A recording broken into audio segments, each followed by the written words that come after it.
Rachel was described as a beautiful and shapely woman. She gets sheep and she find die. And then there was the ugly sister.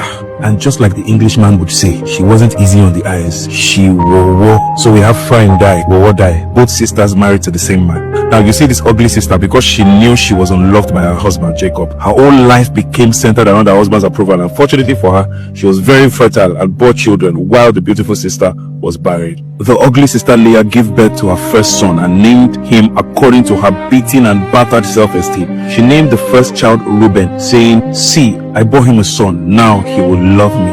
But he didn't. Again, she bore him another son and named him Simeon, meaning the Lord has heard my cry. Now my husband will love me. Her husband couldn't even possibly care less. Again, she had Levi, and the name actually means attached. Now my husband will attach himself to me because I have borne him a third son. For where then she had another son, but this time she had reached her limits and was tired of seeking Jacob's love. At this point, she shifted her pain to worship and she named him Praise. Yes, Judah means praise.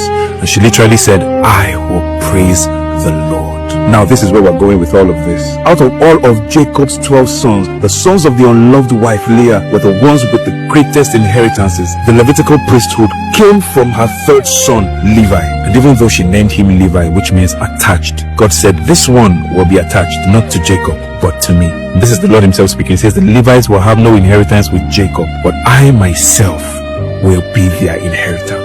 The Davidic throne and the royal line of Israel came from her fourth son Judah. The tribe of Issachar, the prophetic lineage, the ones who could discern the times and seasons, you remember them? They came from Leah too. But most importantly, the Messiah, the one who is to rule all the nations of the earth in righteousness and with justice, came from the bosom of this matriarch. Rachel's sons, Joseph and Benjamin, as they are called in Hebrew, were they great? Of course they were. But they were not foundational to God's covenant structure for salvation. Leah was the rejected, the overlooked, the uncelebrated. Yet God entrusted her with worship, with government, and with redemption. Listen to me. Your worth is not dependent on what anyone thinks about you. Not your parents, not your husband, not your boss, not your friends, not even your pastor. Your intrinsic value lies in the worth that God has placed upon you.